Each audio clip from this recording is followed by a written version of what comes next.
नमस्कार, Haribhoomi news bulletin में आपका स्वागत है। आज 27 मई 2025 को वैशाख माह के ज्येष्ठ पक्ष की अमावस्या है। राहु काल दोपहर 3:48 से शाम 5:31 तक रहेगा। हरियाणा में आज मौसम में राज्य के ज्यादातर क्षेत्रों में हवाओं व गरज चमक के साथ बूंदाबांदी या हल्की बारिश की संभावना है। अब नजर डालते हैं आज की प्रमुख हेडलाइंस पर। मोदी ने गुजरात में 3 जगह निकाला रोड शो। पाकिस्तान को चेताया, अपने हिस्से की रोटी खाओ, नहीं तो मेरी गोली जवाब देगी। भारतीय डेलीगेशन ने विदेश में जाकर पाकिस्तान व आतंकवाद की पोल खोली। थरूर बोले, क्रॉस बॉर्डर टेररिज्म की कीमत चुकानी पड़ेगी। सीआरपीएफ का जवान निकला देश का गद्दार, पाकिस्तान को पैसे के बदले भेज रहा था खुफिया सूचना। नाबालिग पहलवान से यौन शोषण मामले में ब्रिजभूषण शरण सिंह बरी, नाबालिग के बयान पलटने से कोर्ट ने केस किया क्लोज। देश में कोरोना के मामले 1000 के पार, अब तक हुई 9 मौतें, 4 नए वेरिएंट मिले।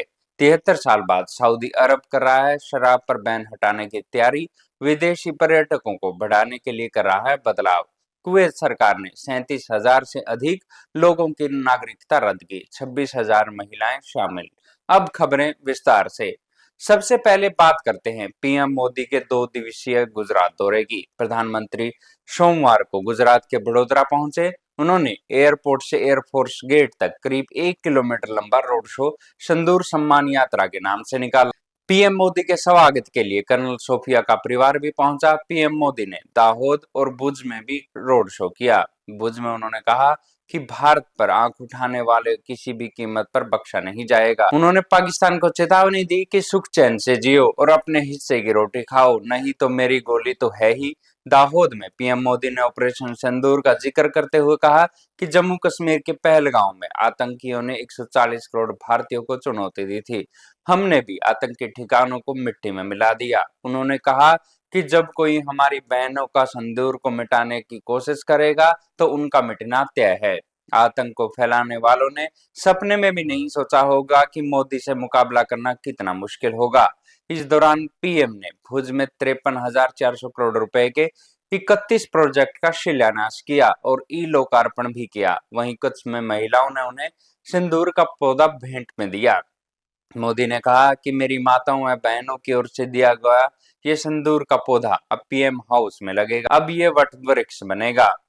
अब बात करते हैं विदेशों में गए भारतीय डेलीगेशन की। ऑपरेशन सिंदूर और पहलगांव हमले पर देश का पक्ष रखने के लिए भारत की ओर से बनाए गए 7 ऑल पार्टी डेलीगेशन विदेशों में जाकर पाकिस्तान की पोल खोल रहे हैं। कांग्रेस सांसद शशि थरूर की अगुवाई वाला डेलीगेशन अमेरिका में है। न्यूयॉर्क में भारत के कॉन्सुलेट जनरल के कार्यक्रम को आयोजित किया। इसमें भारतीय अमेरिकन कम्युनिटी के लोग, लीडिंग मीडिया ऑर्गेनाइजेशन और थिंक टैंक शामिल हुए। थरूर ने कहा कि अगर पाकिस्तान या उसके किसी देश की तरफ से क्रॉस बॉर्डर टेररिज्म होता है तो उसे सजा दिए बिना हम नहीं छोड़ेंगे। भारत ने पाकिस्तान को साफ संदेश दिया है, हमारी तरफ से आतंकवादियों को मैसेज दिया जा चुका है, ये हमारा न्यू नॉर्म है। पाकिस्तान में बैठा कोई शख्स ये न सोचे कि सीमा पार करके आ जाएगा और हमारे लोगों को मार देगा। इसकी कीमत चुकानी पड़ेगी और ये व्यवस्थित तरीके से होगा। वहीं भाजपा सांसद बेअंत पांडा के नेतृत्व में एक ऑल इंडिया पार्टी डेलीगेशन सोमवार को कुवैत पहुंचा। कुवैत में भारतीय दूतावास ने फोटो शेयर करते हुए बताया कि ऑल इंडिया पार्टी डेलीगेशन आतंकवाद के खिलाफ जीरो टॉलरेंस और न्यू नॉर्मल का संदेश लेकर पहुंचा है, जिसे कुवैत में प्रमुखता से उठाया जाएगा। राजदूत आदर्श वेका ने एयरपोर्ट पर डेलीगेशन का स्वागत किया। बेजयंत पांड्या के नेतृत्व वाले डेलीगेशन में भाजपा सांसद निशिकांत दुबे, भाजपा सांसद फागनोन कोन्याक, भाजपा सांसद रेखा शर्मा, एआईएम के चीफ अऊसुद्दीन अवैसी, भाजपा सांसद सतनाम सिंह संधू, जम्मू कश्मीर के पूर्व मुख्यमंत्री गुलाम नबी आजाद और पूर्व भारतीय राजनयिक हर्ष श्रृंगला शामिल हैं। कुवैत से पहले डेलीगेशन ने बहरीन का दौरा किया और वहां लोगों को 22 अप्रैल को पहलगांव में हुए आतंकी हमले पर भारत की प्रतिक्रिया और आतंकवाद के खिलाफ भारत की लड़ाई के बारे में जानकारी दी। डेलीगेशन ने रविवार को बहरीन के उप प्रधानमंत्री शेख खालिद बिन अब्दुल्ला अल खलीफा के साथ भी बैठक की थी। अब बड़ी खबर दिल्ली से। पाकिस्तान के लिए जासूसी करने वाले देश के गद्दारों को चुन चुन कर तलाशा जा रहा है। इसी कड़ी में नेशनल इन्वेस्टिगेशन एजेंसी एनआईए ने दिल्ली से सीआरपीएफ के जवान मोतीलाल जाट को गिरफ्तार किया है। उस पर पाकिस्तान खुफिया अधिकारियों को भारत की संवेदनशील जानकारी साझा करने का आरोप है। एनआईए के मुताबिक वो 2023 से पाकिस्तान खुफिया अधिकारियों पीआईओ के साथ राष्ट्रीय सुरक्षा से जुड़ी डिटेल शेयर कर रहा था। मोतीराम को पीआईओ से अलग-अलग तरीकों से पैसे मिल रहे थे। आरोपी को पटियाला हाउस कोर्ट में पेश किया गया, जहां से उसे 6 जून तक की कस्टडी में भेज दिया गया। एनआईए उससे पूछताछ कर रही है। वहीं 24 मई को गुजरात एटीएस ने कच्छ से एक शख्स सहदेव सिंह गोहिल को भी जासूसी के आरोप में गिरफ्तार किया था।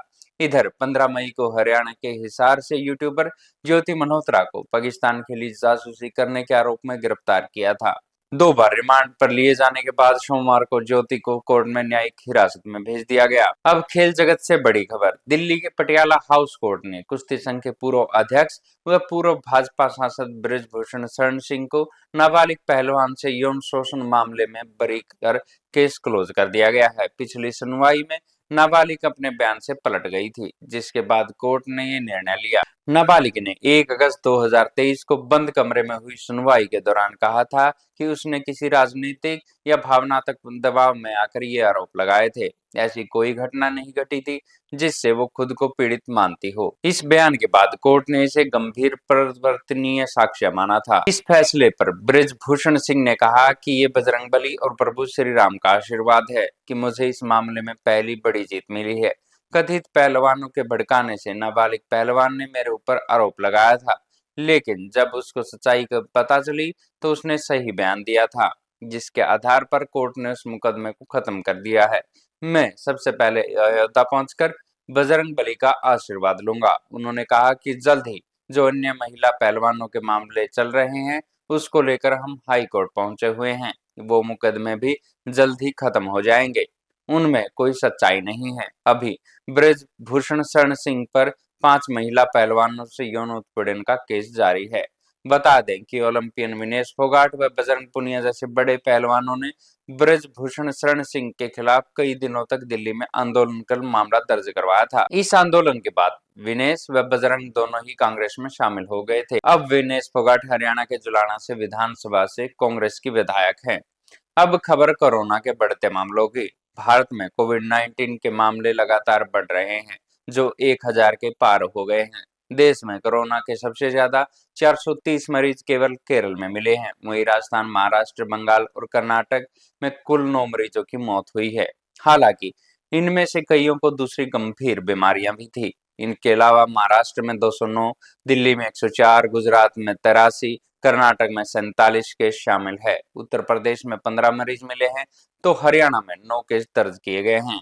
आईसीएमआर के डायरेक्टर डॉक्टर राजीव बहल ने बताया कि अभी तक देश में 4 वेरिएंट मिले हैं। इनमें LF7, XFG, JN1 और NB 1.8.1 वेरिएंट शामिल है। अब खबर विदेश से। कट्टर इस्लामिक नियमों को लेकर चर्चित सऊदी अरब 73 साल बाद अब शराब पर बैन हटाने की तैयारी में जुटा है। मीडिया रिपोर्ट्स के मुताबिक सऊदी अरब देश के 600 टूरिस्ट प्लेस पर शराब की बिक्री शुरू करने की योजना बना रहा है। शराब की अनुमति देने वाले नए लाइसेंस कानून 2026 में लागू होंगे। ऐसा 2023 के वर्ल्ड एक्सपो और 2034 में शुरू होने वाले फुटबॉल वर्ल्ड कप को ध्यान में रखते हुए किया जा रहा है। बता दें कि सऊदी अरब के क्राउन प्रिंस मोहम्मद बिन सलमान के हाथों में सत्ता आने के बाद कई बड़े बदलाव हो चुके हैं। उन्होंने महिलाओं को गाड़ी चलाने की इजाजत दी, सिनेमाघर फिर से खोले गए, संगीत समारोह को मंजूरी दी। अब शराब को भी सीमित तौर पर मान्यता देने की तैयारी हो रही है। ये शराब सिर्फ कुछ लाइसेंस प्राप्त जगहों जैसे 5 स्टार होटल, लग्जरी रिसोर्ट और खास विदेशी इलाकों में ही मिलेगी। यहाँ सिर्फ बियर, वाइन जैसे हल्के अल्कोहल वाले पेय मिलेंगे। 20% से ज्यादा अल्कोहल वाले पेय अभी भी बैन रहेंगे। सरकार का मानना है कि इससे टूरिज्म बढ़ेगा और सऊदी अरब, दुबई और बहरीन जैसे देशों से मुकाबला कर पाएगा, जहां पर्यटकों को शराब पीने की छूट दी जाती है। हालांकि सऊदी में आम लोगों के घरों, दुकानों और सार्वजनिक जगहों पर शराब पीना या रखना अभी भी मना रहेगा। ये छूट सिर्फ विदेशी पर्यटकों और कुछ खास जगहों तक ही सीमित रहेगी। अब खबर कुवैत से। कुवैत सरकार ने 37,000 से अधिक लोगों की नागरिकता रद्द कर दी है, जिनमें 26,000 महिलाएं शामिल है। ये कदम अमीर शेख अल सबा के सुधारवादी एजेंडे का हिस्सा बताया जा रहा है, जिसका उद्देश्य केवल उन्हीं लोगों को नागरिकता देना है जिनका रक्त संबंध कुवैत से है। विवाह के माध्यम से नागरिकता प्राप्त करने वाली महिलाओं को विशेष रूप से निशाना बनाया गया है। 1987 के बाद से ऐसी हजारों महिलाओं को नागरिकता दी गई थी, जिसे अब निरस्त किया जा रहा है। नागरिकता रद्द होने से प्रभावित लोग अब कानूनी अनिश्चितता का सामना कर रहे हैं। बैंक खाते फ्रीज हो रहे हैं, पेंशन बंद हो रही है और पहचान छीनी जाने की पीड़ा सामने आ रही है। ऐसी ही खबरों से जुड़े रहने के लिए देखते रहिए हरिभूमि टीवी। और अगर खबरों को विस्तार से जानना है तो हरिभूमि अखबार पढ़ें या हरिभूमि की वेबसाइट पर जाएं।